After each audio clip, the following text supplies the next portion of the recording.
Bom, em primeiro lugar, eu queria agradecer o convite do Leonardo e do pessoal da organização da Fundação Provita. Eu conheci a Fundação de nome, principalmente por conta do transplante. O Bolsa está aqui, liderou o transplante do INCA, depois da instituição. Para mim é uma honra. Fui vizinho aqui do INCA por mais de 15 anos e é muito bom poder estar aqui compartilhando um pouquinho de conhecimento com vocês. Eu não sabia exatamente quem seria o público, então eu preparei uma aula que tem coisas mais básicas, coisas não tão básicas, então eu vou tentar focar naquilo que eu acho que é mais interessante para vocês e tentar tirar algumas amarras de algumas imagens que tiverem aí para tornar isso produtivo e não tão cansativo num sábado. Sábado é ótimo, numa segunda de manhã. Mas é interessante a gente estar falando aqui desse tema, e a gente estava discutindo política agora. Eu, de modo algum, vou discutir política com vocês, mas é tão bacana a gente ver como tem coisas boas nesse país, né? A gente está acostumado a falar das coisas ruins, mas a gente está aqui celebrando uma instituição que ajuda as pessoas e que trabalha muitas vezes nas sombras, que não trabalha com holofotes, né? Fazendo um trabalho ali de formiguinha. E eu acho que isso sim é que engrandece o país e me deixa muito orgulhoso e emocionado de estar aqui, podendo contribuir um pouquinho e já me colocando à disposição da Fundação no que eu puder ajudar pessoalmente e, obviamente, trazendo apoios de outras naturezas para vocês. Para mim é uma honra. O tema que a gente vai falar hoje, a gente está no finalzinho de outubro, né? A gente chama de outubro rosa hoje em dia, né? Todo mundo bota aquela camiseta pink, as mulheres principalmente. Virou quase que fashion, né? Tem corrida, caminhada, passeio de barco. Esse ano eu vi até remada, teve de tudo. Mergulho com tubarões. Isso não tem. Mas poderia, né, em breve. E a gente vai entrar no Novembro Azul, né? Que já é a parte do câncer masculino, né? De próstata. O câncer de cabeça e pescoço não é nem rosa nem azul, né? Não é uma mangueira também, né? Mas ele, de certa maneira, é um tema que a gente acaba esquecendo da importância dele no nosso meio. Então eu vou tentar, nos próximos minutos, falar um pouquinho da importância desse tema para vocês. Eu não tenho nenhum conflito de interesse hoje, graças a Deus. Não vou falar de remédio. Eu vou começar mostrando essa imagem, né? Todo mundo acorda de manhã, abre a boca, escova o dente, de preferência, escova a língua às vezes, né? E a gente espera uma boca assim, saudável, sem lesões, pronta para tomar o café da manhã que vocês comeram lá fora, né? Só coisa saudável. Mas nem sempre a gente se depara com isso, né? Às vezes a gente se depara com bocas mais ou menos assim, né? Uma língua cheia de áreas de leucoplasia e já com uma úlcera na língua. Muitas vezes essas pessoas procuram um médico, ou melhor, procuram um dentista depois de muito tempo, dizendo, olha, eu estou com uma inflamaçãozinha na língua que não melhora, eu acho que é porque minha dentadura não está boa, ou é porque o dente está me machucando. Às vezes não fala com a esposa, principalmente se for homem não fala com a esposa, e aí demora, e aí chega no médico em situações não muito precoces. O que é o câncer de cabeça e pescoço? Então, assim, a gente chama câncer de mama, câncer de próstata, câncer de intestino, mas câncer de cabeça e pescoço, como assim? Ele pega a cabeça e o pescoço todo?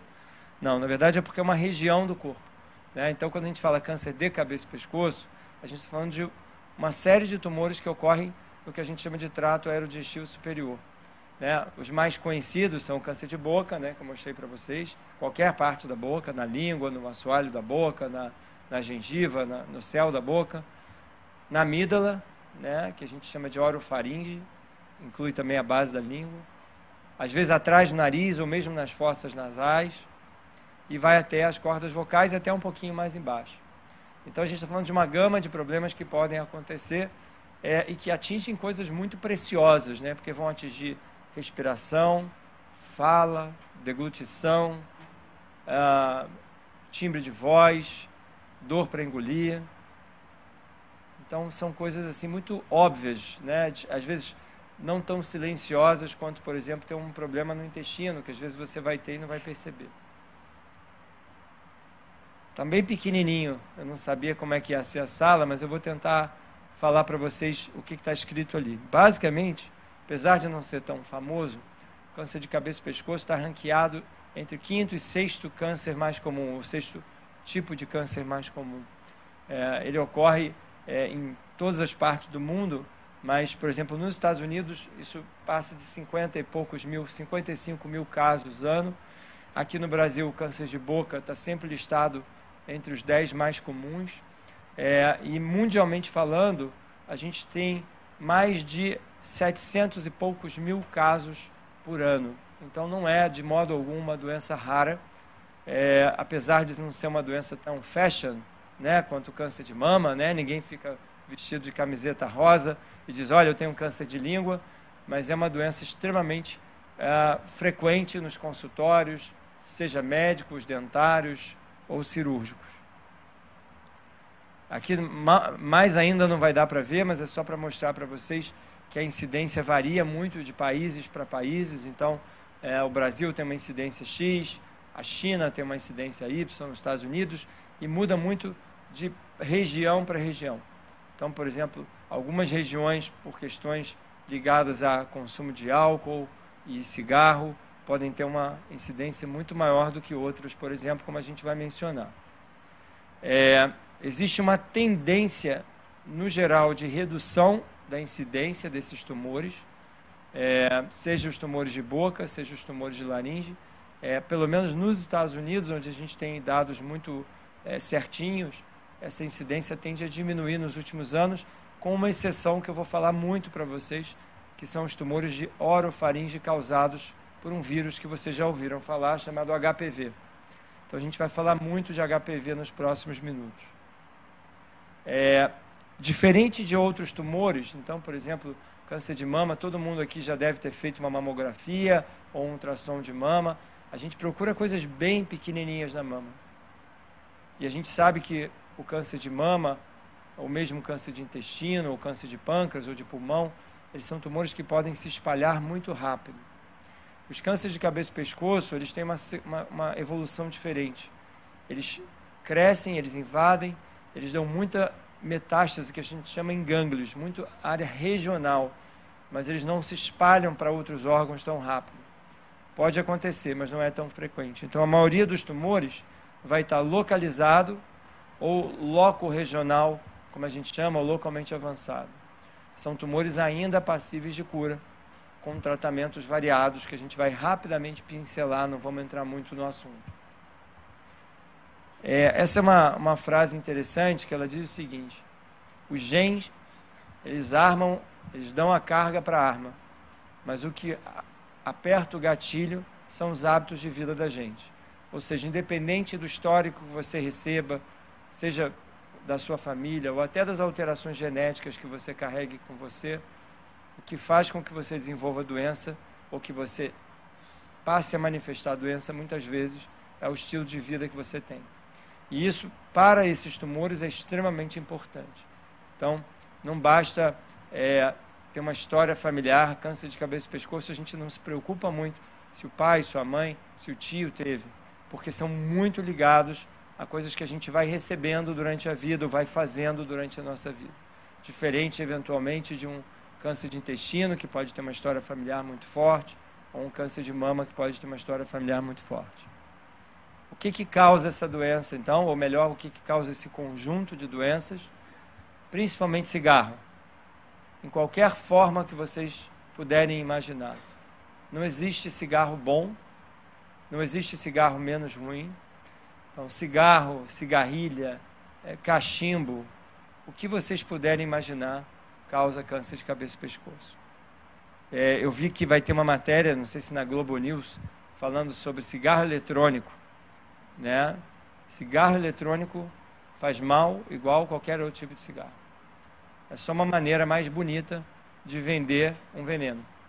Mais coloridinho, mais chique, mas não se enganem, faz mal igualzinho, é veneno igualzinho, tá na veia. Outras coisas, alguns químicos, né, podem aumentar o risco de câncer de cabeça e pescoço, radioterapia, radiação e álcool. Álcool é um ponto importante nessa história também. Existem 2 vírus que a gente associa muito a câncer de cabeça e pescoço. Como eu falei para vocês, o primeiro é o HPV, que a gente vai falar, e um que eu vou pincelar muito rápido é o Epstein-Barr vírus, que é um vírus que está ligado basicamente a tumores de nasofaringe, os tumores que ocorrem atrás do nariz, principalmente os linfoepiteliomas. Isso está muito descrito muito longe do Brasil, na China, na Ásia, onde esses vírus eles causam vários e vários casos de câncer de nasofaringe. Existem algumas questões ocupacionais, então pessoas que lidam com madeira, pessoas que lidam com couro, e isso obviamente depende de longo período de exposição, mas a gente sabe que isso pode aumentar o risco de alguns desses tumores. É impressionante que no Brasil a gente vê pessoas lidando com madeira, pó de madeira, sem qualquer proteção, né? Uma vez fiz uma obra na minha casa, aí levantou aquela poeira de madeira e eu estou vendo todo mundo lá participando daquela obra. Aí eu cheguei para o engenheiro e disse, olha, eles não vão usar máscara? Aí ele disse, máscara? Não, eles estão acostumados. Eu falei, que ótimo, eles estão acostumados. Quer dizer, eles estão acostumados a cheirar aquela poeira e aquilo vai tudo para o nariz e para o pulmão. É um absurdo isso, não existe isso em lugar nenhum do mundo. Ninguém trabalha com esses pós sem proteção. Então, por que o cigarro é tão ruim? 90% desses tumores está relacionado ao cigarro, isso não há dúvida. E, obviamente, a gente está falando de cabeça e pescoço, o cigarro causa mal daqui para baixo. Então, a gente hoje está falando de cabeça e pescoço, mas o cigarro não causa só câncer de pulmão, então engana-se quem acha isso. Imaginando até aqui embaixo o câncer de bexiga relacionado ao cigarro, ureter, rim, pâncreas, estômago, tudo isso está relacionado ao cigarro. E não só o cigarro causa a doença, mas ele aumenta muito a morte pela doença. Então, se eu tenho um câncer de cabeça e pescoço no fumante, ele tem mais chance de morrer do que o câncer de cabeça e pescoço no não fumante. Então, a doença biologicamente ela é pior. Só para você ter uma ideia, o risco chega a ser 4 a 5 vezes em câncer de cabeça e pescoço, por exemplo, de boca, e 10 vezes em câncer de laringe. Não é raro. Semana passada, eu acho quinta ou sexta, eu atendi um paciente, a esposa com a voz bastante rouca, ele ex-fumante com câncer de pulmão, e ela provavelmente uma paciente futura. Eu disse para ela, você fuma? Ela falou, como é que você sabe? Pela sua voz. Ela continua fumando, o marido com câncer de pulmão, e ela continua fumando, e a voz já totalmente rouca. Provavelmente ela vai parar no consultório do Leonardo em breve, e vai acabar tendo câncer de laringe, não vai demorar muito. Uma outra coisa interessante é que essa doença ela ocorre muito na idade adulta, então o pico de idade em geral é acima de 50, 60 anos, e isso tem a ver também com o tempo de exposição ao cigarro. O álcool, como eu falei, ele funciona como um aditivo ao cigarro, né? O álcool, por si só, ele está relacionado à ingesta de álcool a câncer de cabeça e pescoço, principalmente de cavidade oral, mas a gente sabe que ele potencializa também o efeito ruim do cigarro. Então, o paciente típico que a gente via durante muitos anos e que chega na instituição, no INCA, é o paciente grande fumante, que tem hábito etílico também praticamente diário e muitas vezes associado a má higiene dentária, que é outro fator muito relacionado a tumores de boca, de cavidade oral. Eu vou falar um pouquinho mais agora do HPV, a gente vai entrar muito no HPV, eu vou deixar, tem uns slides mais fáceis de ver ali de trás, então eu vou falar um pouquinho mais do HPV daqui a pouco. O HPV é um vírus que 95% das mulheres já teve contato com algum tipo de HPV. Sabendo ou não, vocês provavelmente já tiveram uma visita de HPV no corpo de vocês. Só que o HPV é um conjunto enorme de vírus, e nem todo HPV é muito ruim. Tem outros HPVs que só dão inflamações, são benignos, digamos assim. A gente vai ver que hoje câncer de cabeça e pescoço e HPV estão intimamente relacionados. Mas a gente não pode esquecer que o cigarro também, como eu falei, faz parte. Então, metade dos pacientes que têm câncer por HPV também tem história de tabagismo. Eu comentei com vocês do vírus do Epstein-Barr. Ele é muito relacionado a tumores nasofaringe, ou seja, atrás do nariz. E isso, como eu falei, muito comum em parte da China e da África. Aqui no Brasil, até onde eu sei, a gente não tem dados muito epidemiológicos sobre isso. Mas é possível que também a gente vê esses casos, é possível que o Epstein-Barr também esteja implicado em casos assim no Brasil. O que o paciente sente? O que ele reclama quando ele chega no consultório, ou quando ele vai falar com a esposa, ou quando ele vai no dentista? Depende, obviamente, da localização da lesão. Então, ele vai ter rouquidão, ele vai ter placas brancas na boca, como eu mostrei para vocês no início. Ele pode ter uma dor irradiada para próximo do ouvido, dependendo da localização da lesão. Ele pode ter uma dor de garganta contínua, escarrar sangue, obstruir o nariz, ter uma massa no pescoço, isso é extremamente comum. Então, muitos pacientes, eles vão descobrir o tumor por um gânglio no pescoço.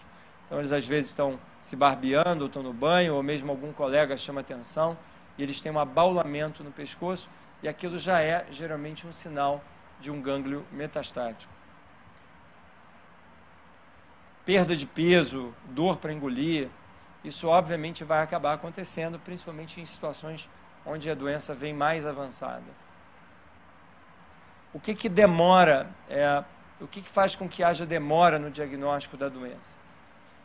O INCA tem um trabalho muito bacana, e a gente estava comentando, o Bouzas aqui, como o INCA sempre foi o braço direito do Ministério da Saúde para políticas de prevenção de câncer. E durante muitos anos foi focado um cartaz, uma campanha para a prevenção do câncer oral. E uma das questões era o diagnóstico do câncer oral. Era ensinar as pessoas a saber o que era o câncer oral e ensinar o dentista a fazer o diagnóstico do câncer oral. Incrivelmente, apesar do câncer oral estar literalmente fácil, né, da gente examinar, abre a boca, olha aqui, está aqui. O diagnóstico extremamente tardio. Não é raro essas pessoas procurarem vários profissionais, receberem receitas de remédio para bochechar, pomada para passar, e a coisa vai evoluindo de forma muito agressiva. Então, o maior problema no diagnóstico é a demora para procurar atenção médica. As pessoas demoram para aceitarem no médico, os homens em especial têm essa qualidade, eles demoram para ir no médico, as mulheres já vão mais rápido.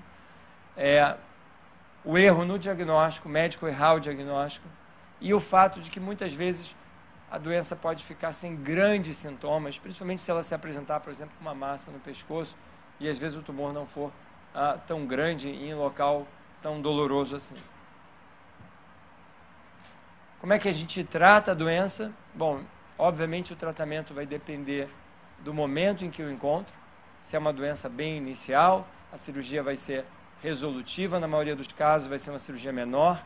Se o paciente tem uma doença muito extensa, às vezes a cirurgia não é nem factível, não é nem possível. Muitas vezes o paciente vai ter que fazer tratamentos com várias linhas diferentes, seja cirurgia, quimioterapia, radioterapia, e infelizmente muitas vezes, mesmo com tudo isso, ele não ficaria curado. Então, a cirurgia, Leonardo está aqui, provavelmente vai falar para vocês, é o cerne do tratamento, e desejável na maioria dos casos. Muitos pacientes vão fazer radioterapia, muitos vão fazer quimioterapia, hoje a gente já fala até em imunoterapia, e uma combinação dessas opções, que é impossível eu falar hoje para vocês.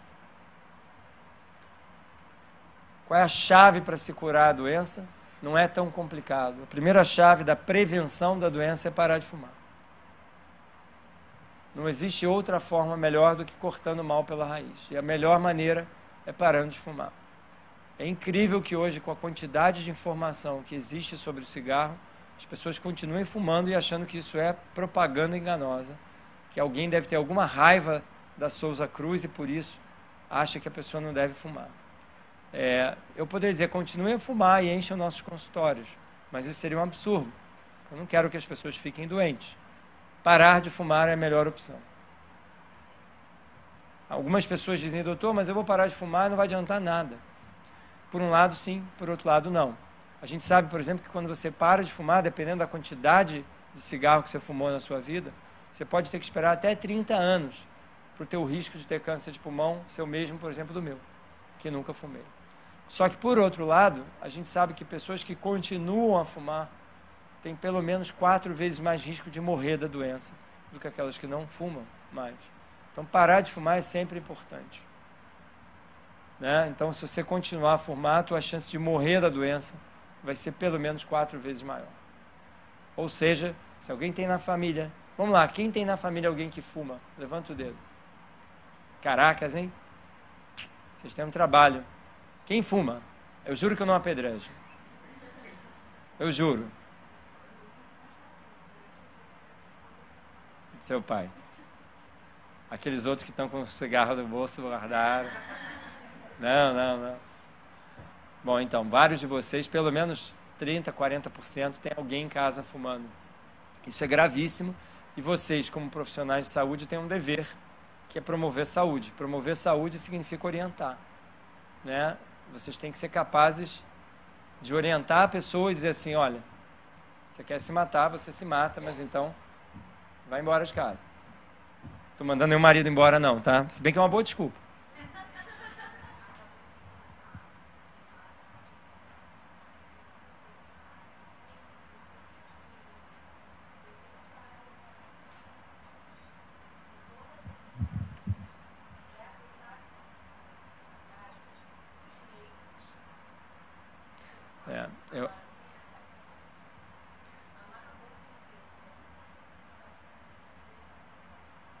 Você tem toda a razão. Eu acho que a gente entender que pessoas, às vezes, que não têm acesso à informação fumem é uma coisa. Profissionais de saúde é outra. A gente lá no INCA, né, Bolsas, né, Léo? A gente tinha colegas cirurgiões fumando. O cara ia para o bar da esquina e ficava fumando. Mas o que você vai fazer? Livre-arbítrio, né? Democracia. Cada um faz o que quer. Mas o nosso papel é tentar orientar. Mas o cigarro é uma forma de autoflagelo, né? Uma maneira de suicidar devagarinho.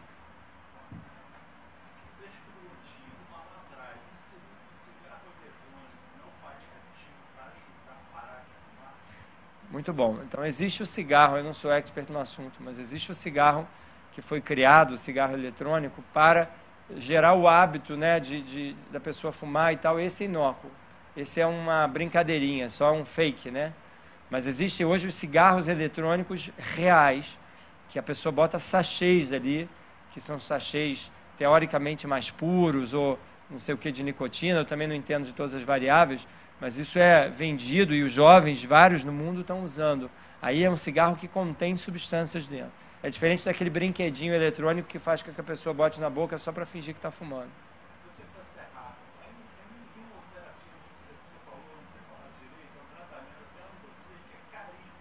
Uhum. Então, hoje o foco não é falar de tratamento, mas eu acho que o conceito o tratamento é muito caro. Sem dúvida nenhuma. Vários tratamentos são muito caros. Cirurgia é muito caro, radioterapia é muito caro. E mais caro ainda é você ter que lidar com todas essas alterações que o paciente tem e o quanto de dinheiro não é gasto com isso. Então, por exemplo, se você for no INCA, maior parte do dinheiro que se gasta para tratar essas pessoas são as pessoas com doença mais avançada. São as que vão tomar mais remédios, vão precisar de sonda, alimentação, traqueostomia, sangramento. Quanto mais debilitado ele está, mais ele vai gastar recursos públicos. Aí entra a história de você tentar tratar cedo ou prevenir de outras maneiras. O custo é muito... Não existe nada mais barato do que prevenção e educação. Eu estou recebendo uma informação para a gente deixar a discussão para o final. Mas que bom que vocês estão ligados. Vamos lá. O importante é não perder o ritmo. Então, e obviamente eu tenho que ser capaz de tolerar e aguentar essas reações todas de tudo que eu vou sofrer. E aí entra mais uma vez, quanto mais debilitado eu estou, mais incapaz eu estou de aguentar. Tem uma frase que a gente diz que você tem que estar saudável para ficar curado. Parece ridículo, mas eu preciso estar forte para aguentar aquele tratamento. Eu vou passar isso rápido, porque eu acho que não é muito para vocês, mas é só para mostrar para vocês que a doença ela não surge do nada. Não existe, eu acordei de manhã e estou com câncer. A doença não vem à noite, não é um sonho que apareceu de noite. A doença geralmente ela começa com um processo inflamatório, que muitas vezes lembra isso aqui, que é uma leucoplasia. Isso acaba gerando, ou eventualmente uma eritroplaquia, que é uma área mais avermelhada. Isso geralmente começa a ter uma hipertrofia, uma displasia na mucosa. E isso acontece por várias alterações genéticas que vão se formando, que eu não vou entrar hoje nesse assunto, até que realmente as células se tornem células aberrantes, células alteradas, células tumorais e se forma uma lesão, muitas vezes uma úlcera. Não vou entrar muito nisso. Só para mostrar para vocês, a doença geralmente ela começa na mucosa, e aí ela vai crescendo, vai entrando na submucosa, e daí ela, obviamente, tem a maior capacidade de se espalhar. Claro também que quanto maior e mais profunda essa lesão, maior a chance dela se espalhar, maior o risco que eu tenho de morrer da doença. Vamos falar bastante de HPV, porque eu acho que é importante para vocês como profissionais de saúde. Alguém consegue ver a diferença? Jogo de 7 erros. Antigamente a gente não sabia a diferença. A gente olhava e achava que todas as doenças eram iguais. Mas não eram. A gente tinha algumas doenças que eram HPV positivas e outras que eram HPV negativas. E essas doenças são muito diferentes. Elas são tão diferentes que hoje a gente olha e não tem dúvida da diferença. E mais do que isso, elas são tratadas de forma diferente. Hoje, a gente falou aqui de muito como prevenção parar de fumar. Mas para HPV, não adianta parar de fumar.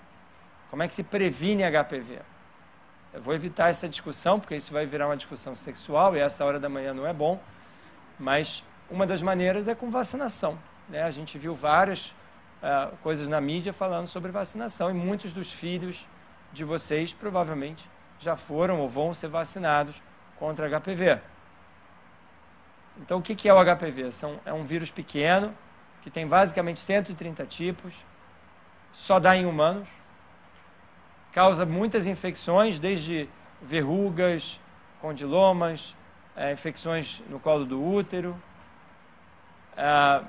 até o que a gente chama de tumores relacionados a HPV. Então, quais são os tumores relacionados a HPV? Praticamente todos os tumores de colo de útero são ligados a HPV.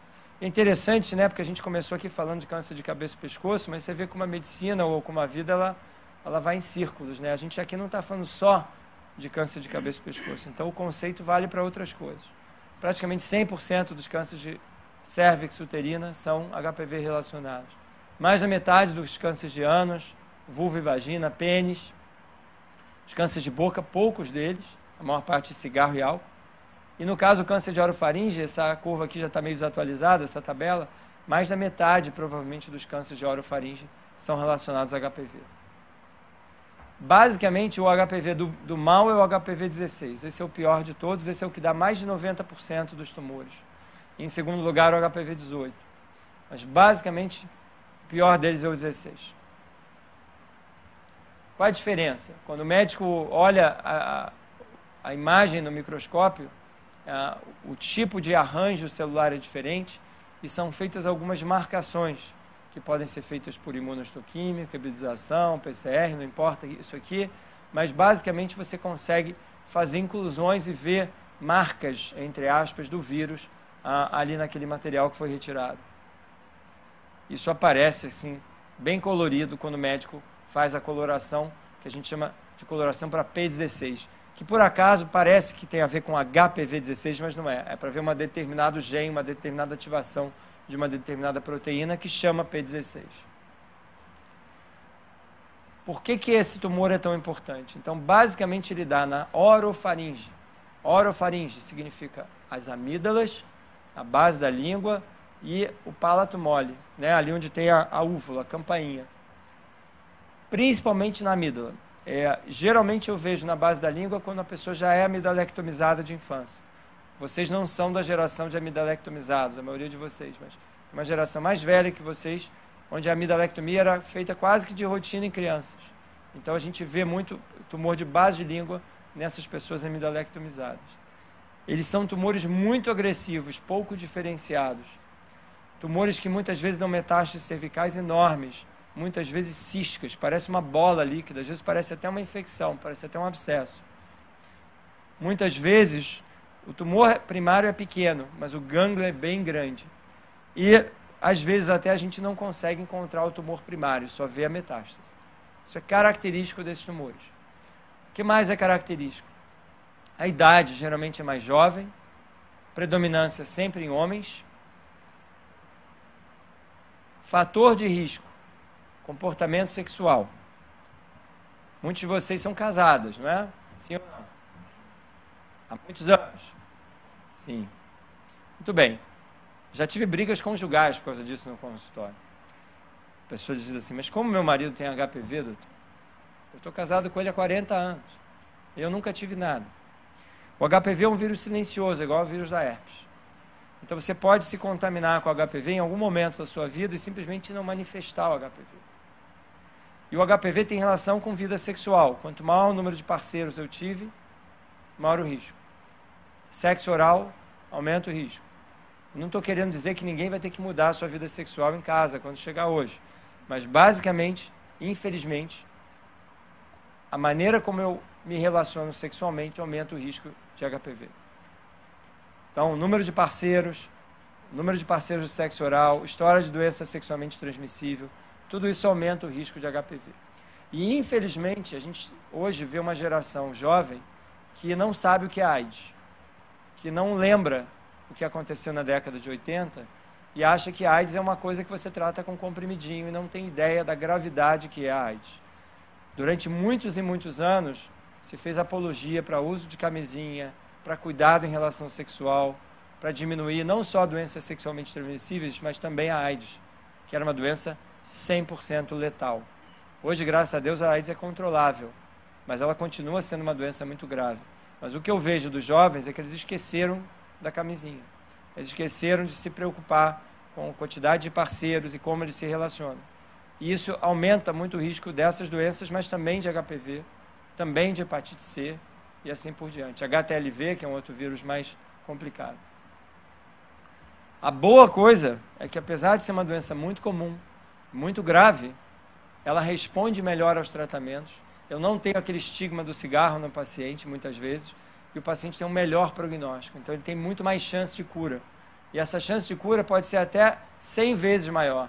Em alguns estudos, chega a 3, 4 vezes melhor o prognóstico do que das pessoas que não têm o HPV. Então, a gente falou do cigarro, falou do álcool, e agora a gente completa essa tríade com o HPV, que é hoje fundamental.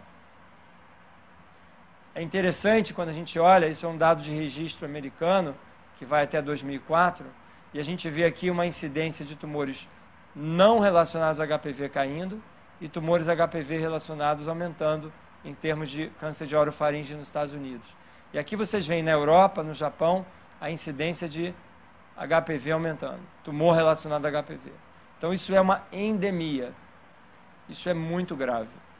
O aumento passa de 200% nos Estados Unidos e a gente vê isso também aqui no Brasil. Então aqui vocês veem a incidência de câncer de orofaringe e vocês veem HPV positivo e HPV negativo. Mais do que isso, em 2010, nos Estados Unidos, câncer de orofaringe HPV positivo passou câncer de colo de útero na sua importância. Aqui no Brasil, infelizmente, câncer de colo de útero ainda é muito comum, principalmente no norte do país, por questões de falta de acesso, muitas vezes, a sistema de saúde. Mas o câncer HPV relacionado vem aumentando de forma alarmante.